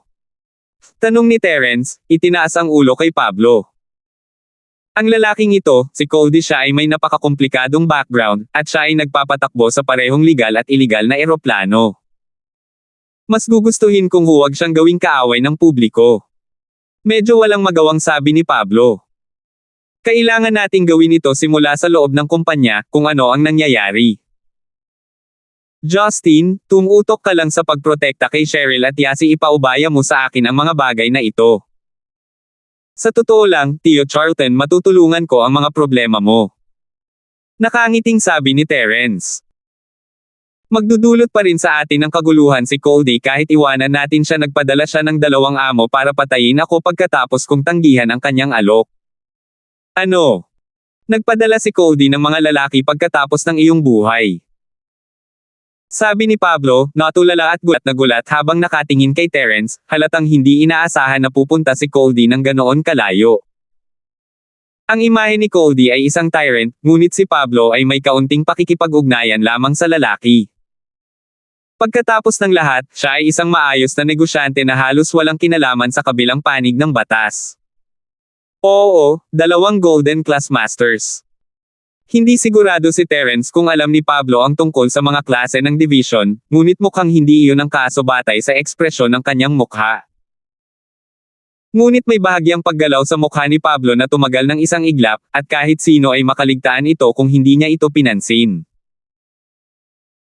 Nakuha lang iyon ni Terence dahil binigyan niya ng karagdagang pansin ang mga ekspresyon ni Pablo pagkatapos niyang magsalita. Dapat may ideya ang lalaki sa mga division class, ngunit nagpa siya si Terence na huwag magtanong tungkol doon. At tinalikuran mo sila? Tanong ni Pablo na medyo nag-aalala. Hinatak ko sila sa kalsada sa labas ng lungsod, nagplano ng isang bitag, at nadulas sila at nahulog dito. Ang kotse ay nahulog sa bangin. Sabi ni Terence sabay kibet ng balikat. Nararapat sa kanila ang malas na iyon, sa palagay ko. Patay na ba sila? Sabi ni Pablo, nanlaki ang mga mata niya sa puntong ito. Si Pablo mismo ay may karanasan sa paggamit ng mga ilegal na pamamaraan noong nakaraan, dahil sa tindi ng labanan sa mataas na lipunan, ngunit ang layunin ni Terence na patayin ang 2 Panginoon gamit ang isang bitag ay naging isang sorpresa sa kabila. Huwag mong isipin na makakalabas sila ng buhay na iyon. Sabi ni Terence na may mapait na ngiti. Tito Charlton, sana hindi kita pinaghirapan. Problema. Hindi iyon. Sabi ni Pablo habang nakabawi. Pagkatapos ng lahat, si Terence ay pinupuntirya dahil sa kanyang mga problema noong una, hindi pa banggitin na ang 2 master ay pinupuntahan si Terence na may intensyon na patayin siya. Hindi maiiwasan, kung gayon, na hinikayat sila ni Terence hanggang sa kanilang kamatayan bilang pagtatanggol sa sarili. Bagaman, may mga paraan pa rin siyang maiahon si Terence sa legal na gulo kahit na si Terence ang nagkusa sa pagpatay sa kanila. Walang katibayan, walang sino man ang makakagawa ng daliri sa iyo. Nasa Starfield kami, Justin, nasa ilalim ka ng proteksyon ni Pablo. Sa wakas ay nakatakas sa kanya ang badassery ni Pablo sa sandaling iyon, isang bahagi niya na hindi niya kailanman ipinakita kay Cheryl o Terence noon. Pagkatapos ng lahat, si Pablo ay palaging may hangin ng kabaitan at kahinahunan tungkol sa kanya. Ito ang una para sa kanyang galit na lumitaw ng ganoon. 169. Nang maunawaan ang sitwasyon, umalis sina Pablo at Fredo. Si Terence naman, papunta na sana sa kwarto niya nang bumaba sa hagdan sina Cheryl at Yasi. Ano ang pinag-uusapan nyo, Shield bro? Tanong ni Yasi, na curious gaya ng dati. Sinubukan nilang dalawa na mag-eavesdrop sa usapan kanina, walang silbi. Hindi gaano, ilang bagay lang tungkol sa kumpanya. Sabi ni Terence. Ang katunggali sa negosyo ni Uncle Charlton. Oh. Si Cheryl ay hindi interesado sa bagay na iyon, siya ay napakabata pa, kung tutuusin, at hindi pa nasangkot sa mga pukana na nagkakalat sa mundo ng negosyo. Gayunpaman, ang interesado siya ay ang tunay na dahilan kung bakit ipinadala si Terence upang protektahan siya. Natural lang na hindi siya interesado matapos malaman na ang insidente kanina ay walang kinalaman doon. Sabihin mo sa amin ng totoo, pinaponte ka dito ni Shield Bro Uncle Charlton para hingin ang kamay ni Cheryl, tama ba? Yasi blurted, hindi lubos na naniniwala na Terence ay tinatalakay ang mga bagay ng kumpanya kay Pablo sa lahat. Ano? Tinitigan ni Terence si Yasi pagkatapos marinig ang mga salita, halatang nagulat. Oh. Wala lang. Binalak sana ni Yasi na subukan si Terence, ngunit napagtanto niyang hindi masyadong tumpak ang hula niya sa mukha na ginagawa niya. Iyon, o si Terence ay nakatago sa dilim gaya ni Cheryl, kahit papaano. Napakamot si Terence sa kanyang ilong na may mapait na ngiti sa kanyang mukha. Ang Yasi na ito ay masyadong katawa-tawa sa pagkakataong ito. Kinailangan ni Pablo na magkaroon ng isang espesyal na uri ng problema sa kanyang utak upang kumuha ng mga manliligaw para sa kanyang anak na babae. Napakapangit ba o puno ng sakit ang kanyang anak na babae kaya kailangan niyang kumuha ng mga taong ganoon. Itong Yasi, sa kabilang banda, ay may lubos na imahinasyon. Nagtataka si Terence kung anong uri ng mga bagay ang nakapaloob sa utak niyang iyon. Shoo, ano sa mundo ang pinagsasabi mo? Tanong ni Cheryl, namumula ang mukha at namumula. Baka tanungin mo kung kinuha siya ni Daddy para hingin ang kamay mo. Bakit naman gagawin iyon ni Uncle Charlton? Napakurap si Yasi. Wala siyang masyadong libreng oras sa kanyang mga kamay, hindi ba?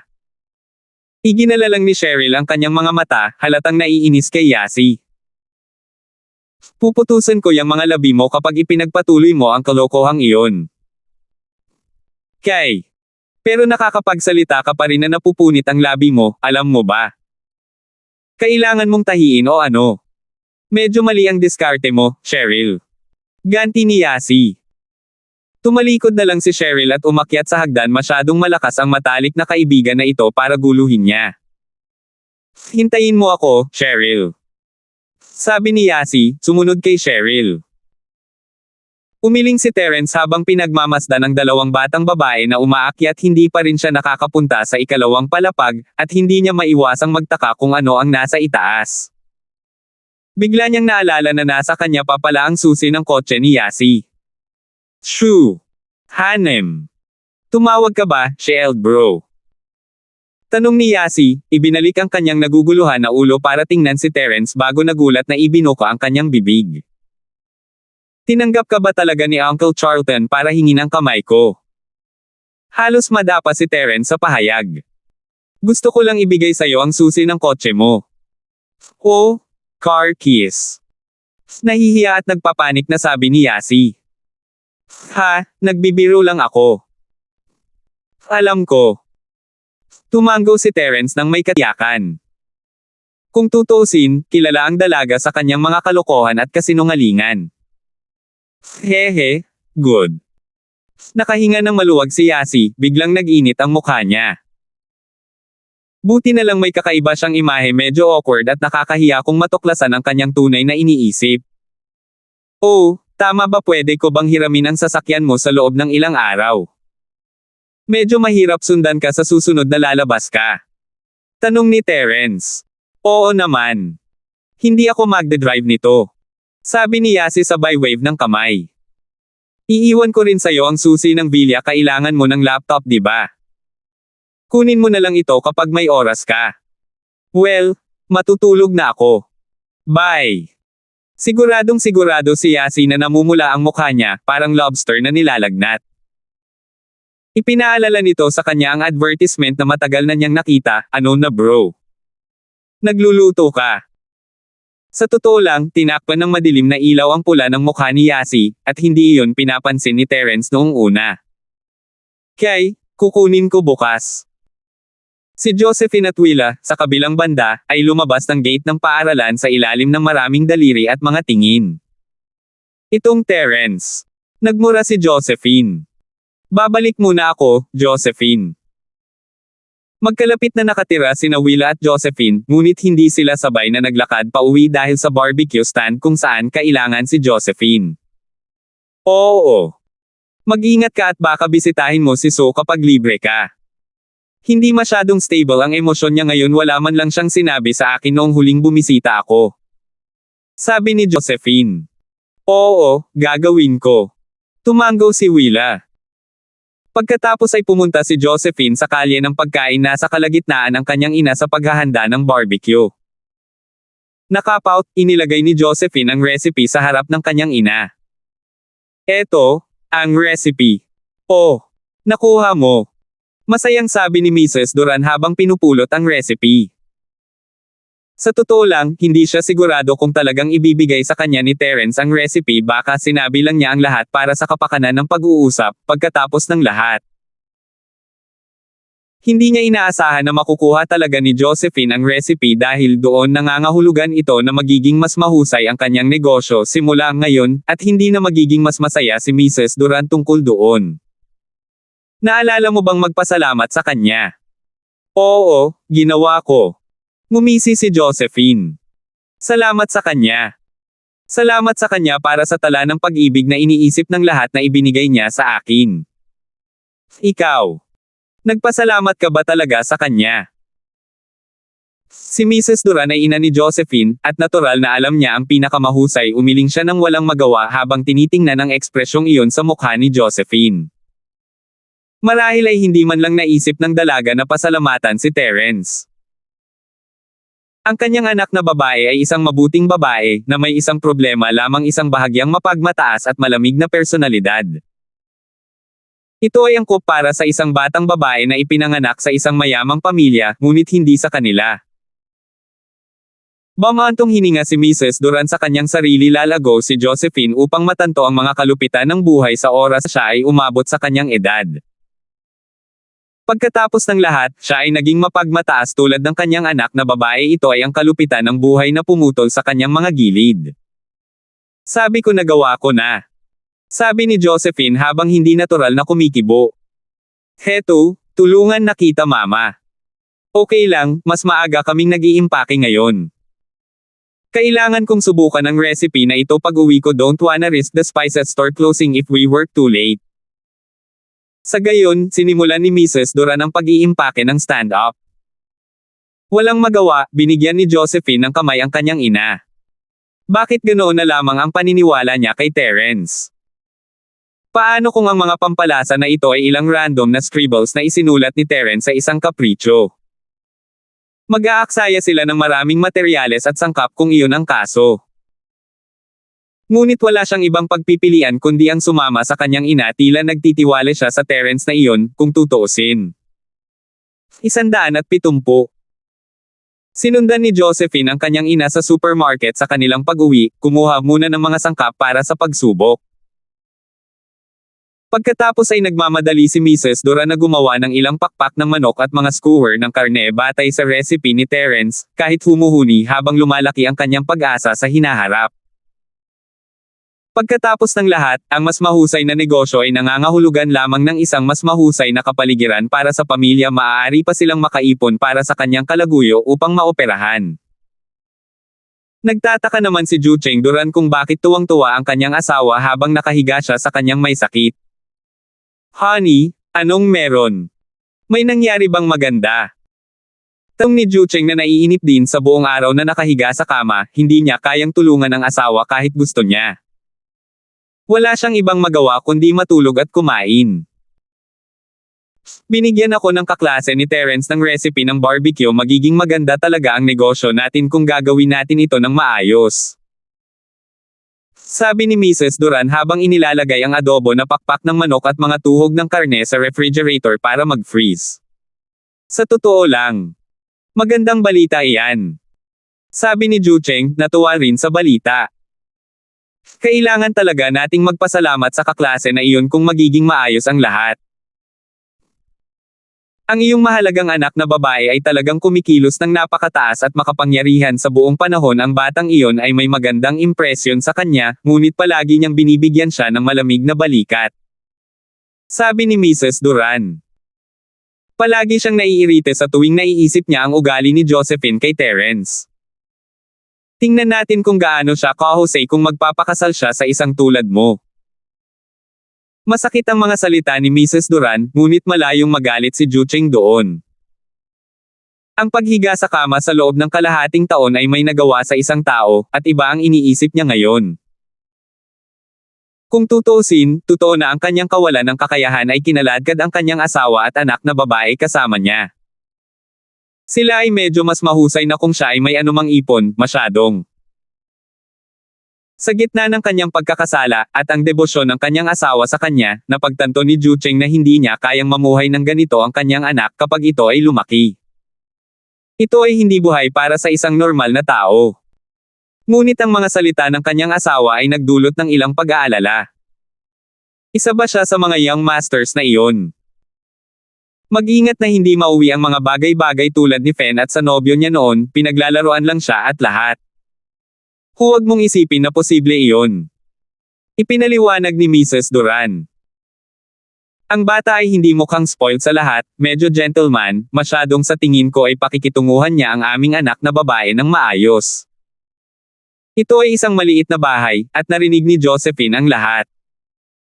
Bakit tuwang-tuwa ang kanyang ina kay Terence? Ang lalaki ay hindi isang mabuting tao. Maginoo. Maghintay hanggang sa marinig niya ang tungkol sa ginawa ng bata kay Leandro, sinipa siya sa upuan dahil nakaharang ang daanan niya. Ang pag-iisip lamang tungkol kay Terence ay sumaire sa kanyang kalooban, at hindi na siya makapag-aral ng maayos sa kung gaano siya kahirap na nararamdaman. Lumabas siya ng kanyang silid upang makita ang kanyang ina na naghahanda upang subukang tikman ang mga skewer.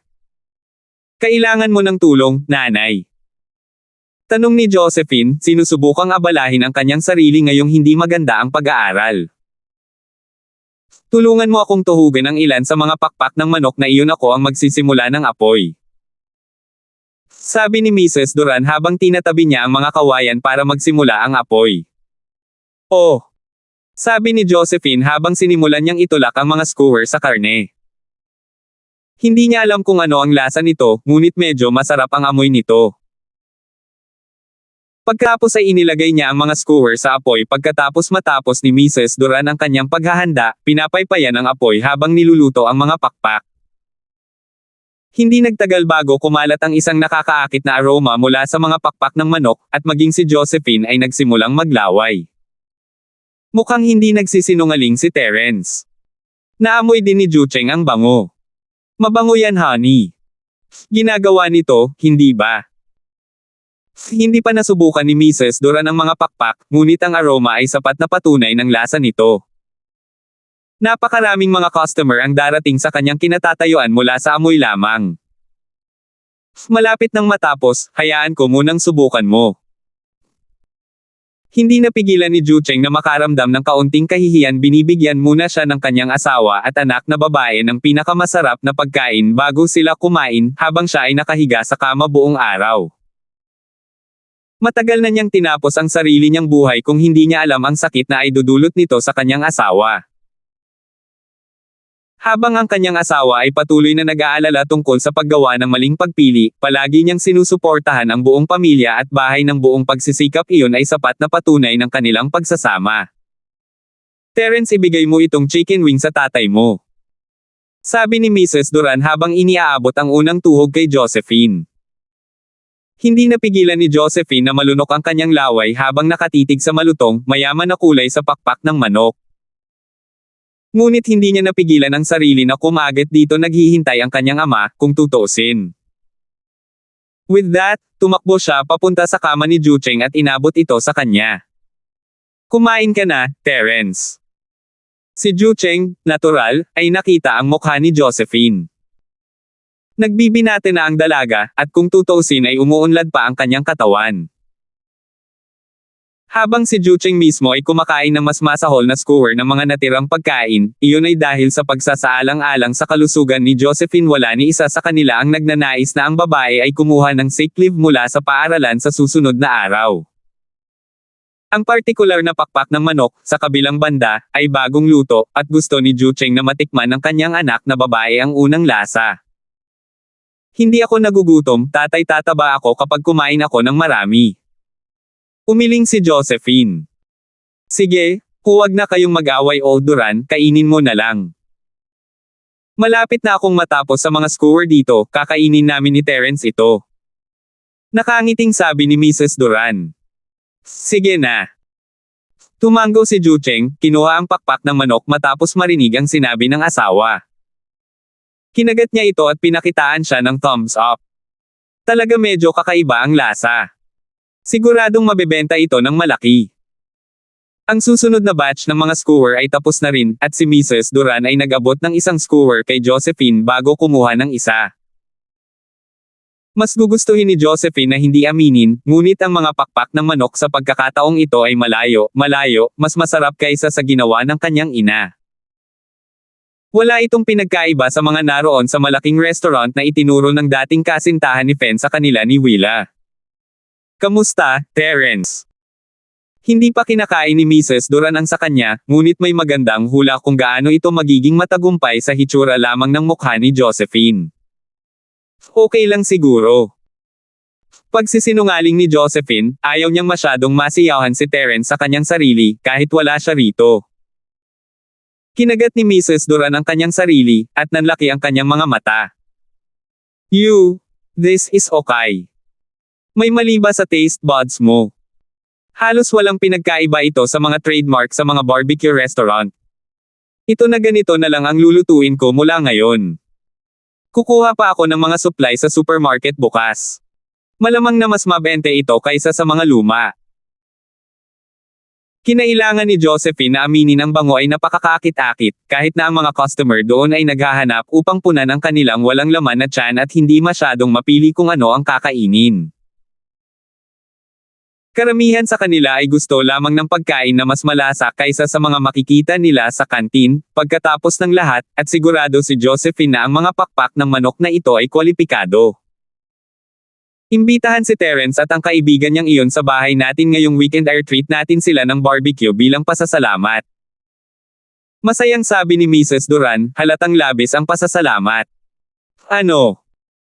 Natigilan si Josephine, halos mawala ang tuhog mula sa kanyang kamay. Anyayahan si Terence. Nawala ba sa isip ang nanay niya? Paano niya nagawang imbitahin ang lalaki sa bahay niya? Salamat po at sinamahan ninyo ako, ingat lagi mga master.